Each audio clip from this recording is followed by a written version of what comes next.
का ग, तुला आमंत्रण आलं का? कसलं? अगं वैश्वीच्या मुलाचं बारसं नामकरण विधी आहे ना. खरं? मला अजून फोन नाही आणि व्हॉट्सॲपलाही निमंत्रण नाही. अगं मला कालच आले. खरंच? पण एक गंमत सांगू, मला ते आमंत्रण एवढं आवडलं ना, एवढं स्पष्ट आमंत्रण मी आयुष्यात कुठेच बघितलं नाही. स्पष्ट आमंत्रण म्हणजे काय ग? थांब, तुला व्हिडिओ दाखवते. हे बघ. अरे बाळा, तुझं नाव काय? अरे दीदी, माझं नावच अजून ठेवलं नाही. मग मी कोण हे कसं सांगू? हो, म्हणून आम्ही तुझं नामकरण सोहळा ठेवला आहे. माझं नाव ठेवणार. पण कधी ग दीदी आणि कुठे?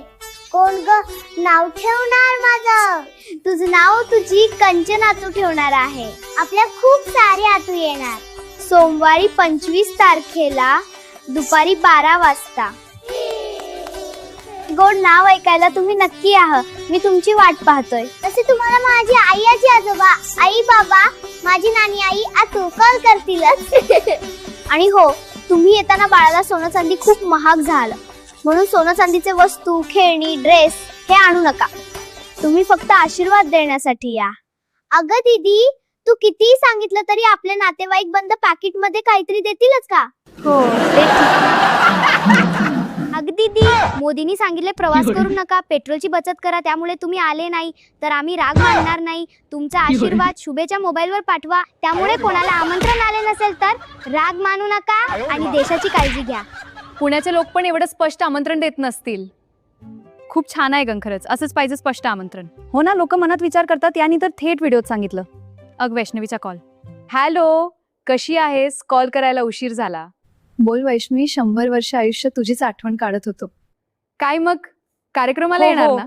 वेळेवर या, उशीर करू नका. हो हो, नक्की येऊ. आमंत्रण व्हिडिओ भेटला ना?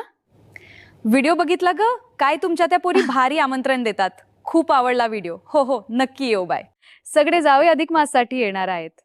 त्या कार्यक्रमात नामकरण कार्यक्रम ठेवला. तुम्ही नक्की या. हो, आणि काळजी करू नकोस, पाकिट घेऊनच येऊ.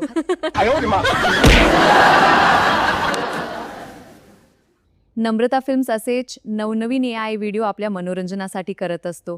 हॉरर, कॉमेडी, प्रबोधन करणे हाच उद्देश असतो. आपल्याला व्हिडिओ आवडतात, आपण लाईक करतात, सबस्क्राईब करतात, त्याबद्दल आपले धन्यवाद. असेच व्हिडिओ लाईक करा, सबस्क्राईब करा व कमेंट करा. अरे बाळा, तुझं नाव काय? अरे दीदी, माझं नावच अजून ठेवलं नाही. मग मी कोण हे कसं सांगू? हो, म्हणून आम्ही तुझं नामकरण सोहळा ठेवला आहे.